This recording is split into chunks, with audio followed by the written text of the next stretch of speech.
Big Boss season 9 Tamil. நான் Jackie Sekar, Jackie டிவிக்காக. இது ஒரு ஸ்பெஷல் வீடியோ. இது 94வது நாள், 95வது எபிசோடு. ஓகே, கானா வினோத்தினுடைய டவுன்ஃபால் அப்படின்னு ஒரு விஷயம் பரவலாக பேசப்பட்டுக்கிட்டு இருக்கு. அது என்ன அப்படின்றத கொஞ்சம் விரிவாக பேச போகிறோம். ஸோ அதற்கு முன்பாக இந்த தளத்தை இதுவரை சப்ஸ்கிரைப் பண்ணாதவங்க சப்ஸ்கிரைப் பண்ணுங்கள், லைக் கமெண்ட் ஷேர் பண்ணுங்கள். ஸோ விரிவான ஒரு பார்வைக்கு ஸ்டே டியூன் வித் அஸ்.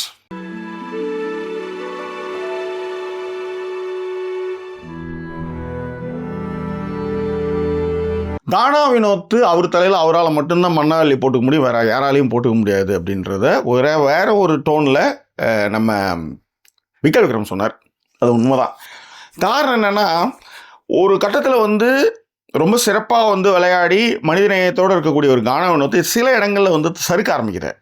அந்த சறுக்க ஆரம்பிக்கிறது என்னென்னா, ஒன்று என்னை தவிர வேறு யாராலையும் டேலண்டாக இருக்க முடியாது, நான் மட்டும்தான் எல்லாரையும் கணிக்க முடியும், என்னால் தான் புரிஞ்சிக்க முடியும் அப்படின்ற ஒரு தாட் ப்ராசஸ் அவருக்கு உண்டு.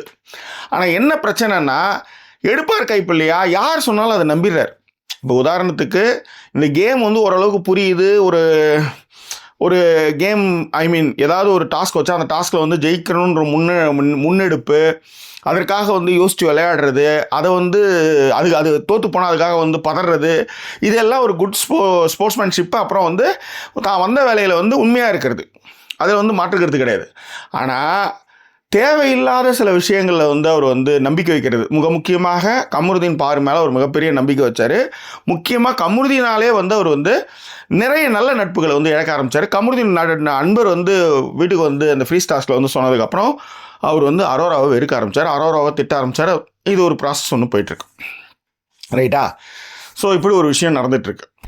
ஆனால் இந்த ஃப்ரீ டாஸ்க்லேருந்து தான் கானா வினோத் நிறைய மாற ஆரம்பித்தார். மிக முக்கியமாக சாட்டர்டே சண்டே எபிசோடில் அவருக்கு கைத்தட்டெல்லாம் நிறைய கிடைக்க ஆரம்பித்ததுமே தன்னை ஒரு பெரிய ஆளு, நம்ம ஒரு டாப் 5 கண்டஸ்டன்ஸில் வந்துட்டோம் அப்படின்ற மண்டையில் கொஞ்சம் வெயிட் ஏறிடுச்சு. அதான் உண்மை.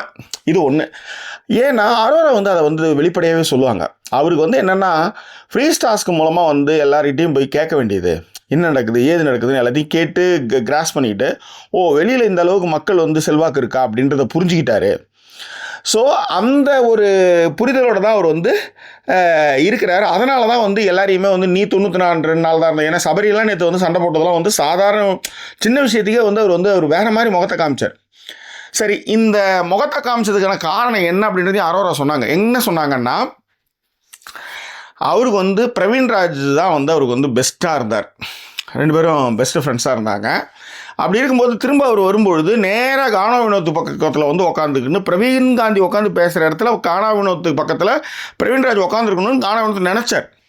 ஆனால் அவர் என்ன செஞ்சிட்டாருன்னா, இவர் இங்கே இருக்கிற சபரி, அரோரா, சாண்ட்ரா, விக்கல் இவங்க கூட பேசிகிட்டு இருக்கும்போது அவர் காண்டாகிறாரு. காண்டாகும்போது சில அட்வைஸ்கள்லாம் பிரவீன்ராஜ் சொல்லும்போது, நீலாம் 30 நாளில் போன வேண்டா அப்படின்ற மாதிரி பிலிப்பே அப்படி இப்படிலாம் சொல்லி அவர் நக்கல் விட ஆரம்பித்தார். ஆனால் பிரவீன்ராஜ் என்ன சொல்லிட்டாருன்னா, நான் இந்த வீட்டுக்கு வந்திருக்கேன், நான் முன்னாடி ஒரு விளையாட்டை விளையாட, ஒரு 30 நாள் ஒரு விளையாட்டு விளையாட ஒரு பக்கமாக ஒரு சார்பாக இருந்தேன்.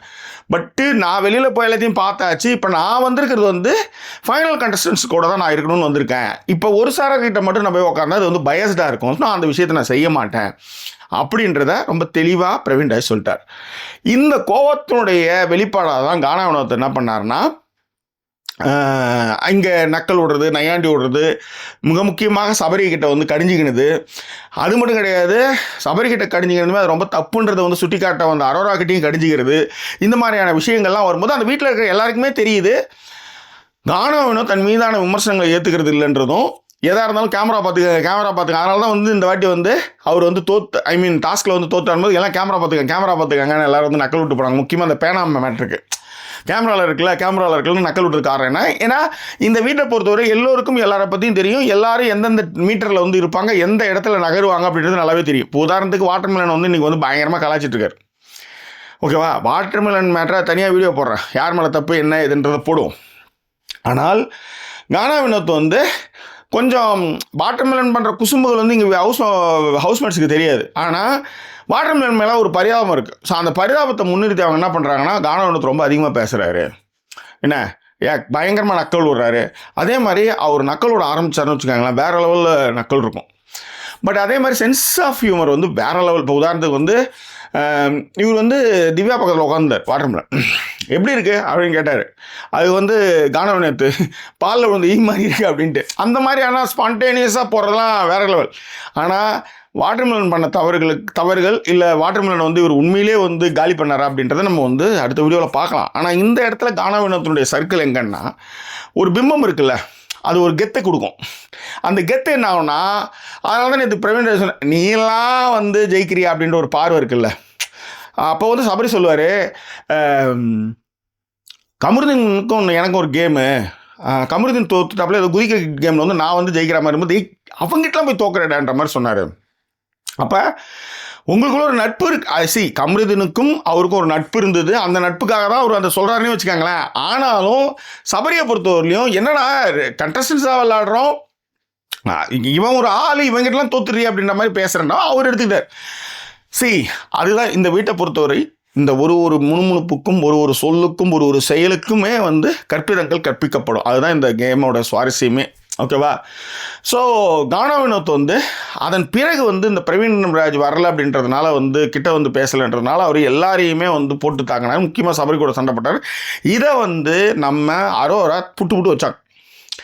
புட்டு வச்சது மட்டும் இல்லை, இவர் கொஞ்சம் அந்த ஃப்ரீ ஸ்டார்ஸ்லேருந்தே இவர் வந்து வெற்றி கொடி கட்டுன்ற லெவலில் அவர் இருக்கிறாருன்றதையும் இன்றைக்கி ரொம்ப அதிகமாகிடுச்சு, பைத்தியம் முத்தி போச்சுன்னா இன்றைக்கி ரொம்ப அதிகமாகிடுச்சு அப்படி பேச ஆரம்பிச்சிட்டாங்க ஹவுஸ்மேட்ஸ் எல்லாருமே.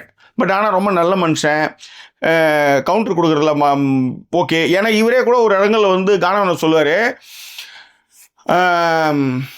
கமருதீன் எப்படி போய் அடிப்பான் தெரியுமா, அந்த மாதிரி வந்து நானும் போய் எனக்கும் அந்த மாதிரி தாட் ப்ராசஸில் போய் அடிச்சிருக்கேன் அப்படிலாம் அவர் வந்து கொஞ்சம் இப்போ எப்படி வந்து சபரி வந்து போய் நான் வேணே தான் அடித்தேன்னு பெருமைக்கு சொன்னார்ல, அந்த மாதிரி அவரும் சொல்ல ஆரம்பிச்சு அப்புறம் அப்படியே மாத்திராருன்னு வச்சுக்கலாம். அந்த வீடியோவில் நம்ம பார்த்துருக்கோம்.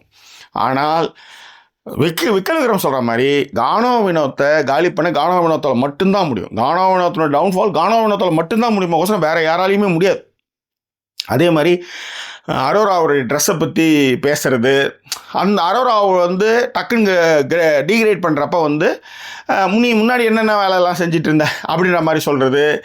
பிரவீன் ராஜா அவங்களுமே ஏதோ ஒரு ட்ரெஸ் விஷயத்தில் ஏதோ பேசினாங்க போல, அது எனக்கு ஃபுல் வீடியோ எனக்கு நான் பார்க்காம அதை சொல்லக்கூடாது. அந்த மாதிரியான அந்த பொண்ணை வந்து டீஸ் பண்ணுறது அதெல்லாம் கொஞ்சம் பண்ணிகிட்ருக்காரு. அதெல்லாம் வந்து நட்பு ரீதியாக அவங்களுக்குள்ள 1000 இருக்கும், அதை அக்செப்ட் பண்ணிக்கிறாங்க, அவங்களுக்குள்ளே வந்து பேசிக்கிறாங்க. ஏன் நீ வந்து சொரிஞ்சு விடு இறங்கி வர வேண்டியதானே அப்படிலாம் பேசுறது, அதெல்லாம் நம்ம அது உள்ள நம்ம போகவே முடியாதுன்னு வச்சுக்கோங்க.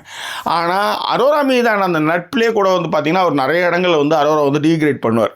ஸோ இதில் வந்து அரோராவும் சொல்லியிருக்காங்க, அவர் மீது எந்த விமர்சனத்தையும் அவர் ஏற்றுக்கவே மாட்டார். உடனே நம்மளை வந்து டவுன் பண்ணுறதுக்கு ஒரு எல்லா வேலையும் பண்ணுவார், எப்படி வேணாலும் பேசுவார். கமருதீன் அப்படின்னா இவரும் அப்படி தான் கொஞ்சம், அதில் மாற்றுக்கிறதே கிடையாது. அது மட்டும் இல்லை, இந்த ஃப்ரீ ஸ்டார்ஸ்லேருந்து வந்த தகவல்கள் மூலமாக அவர் வந்து கொஞ்சம் தன்னை வந்து டாப் லெவலில் கருதிக்கிட்டு இருக்கிறனாலே நீலாம் வந்து 90 நாள் என்ன பண்ணுன்ற கேள்விகள் வருது அப்படின்ட்டு. அந்த கேள்வியை மற்றவங்கலாம் கேட்டாங்கன்னா என்ன பண்ண முடியும் சொல்லுங்கள்? விக்கல் விக்ரம் கேட்டால் டாப் 5 வந்துட்டாங்க, 90 நாள் என்ன பண்ணிட்டு வந்தேன்னு நீங்கள் கேட்குற விமர்சனம் இருக்குல்ல, அது ரொம்ப ரொம்ப தப்பானது.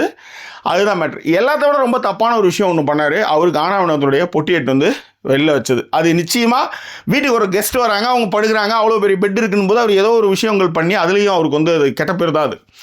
ஓகேவா? ஸோ கானா வினோத் தன்னை டைட்டில் வின்னர் லெவலுக்கு அவர் யோசிச்சிட்டாரு. அதனால தான் மற்றவங்கலாம் அவர் வந்து கத்திட்டு இருக்காரு லெவலில் தான் அந்த வீட்டில் இருக்கணும்னு நினைக்கிறாங்க. அதே நேரத்தில் அவரும் கொஞ்சம் எல்லாம் மீறி சில விஷயங்களை பேசிகிட்டு இருக்காரு அப்படின்றது தான் நம்ம இங்கே சொல்ல முடியுது. அது மட்டும் இல்லை, அவருக்கு கூடி அவரே தான் வெட்டிக்க முடியும், மோசம் வேறு யாராலும் வெட்ட முடியாது. அதே நேரத்தில் விக்கல் விக்ரம் சொல்கிறார், நான் சொன்னால் கூட அவர் வந்து ஏற்றுக்க மாட்டார், நம்ம ஏதோ கெட்டது சொல்கிறோம் அவர் நினச்சிக்குவார் அப்படின்றத விக்கல் விக்ரம் சொல்லுவார். ஸோ இது குறித்தான உங்கள் கருத்துக்களை தரணும், அதை பின்னோட்டங்களை ஏற்படுத்துங்க. மீண்டும் வேறு சொல்லுவாங்க. நான் சந்திக்கிறேன். அது ஒரு நன்றி கூறிவிடுவது உங்கள் ஜாக்கி சேகர் மற்றும் நான் மட்டும்தான். மீண்டும் வேறு சொல்ல சந்திக்கிறோம். நன்றி, வணக்கம், பாய்.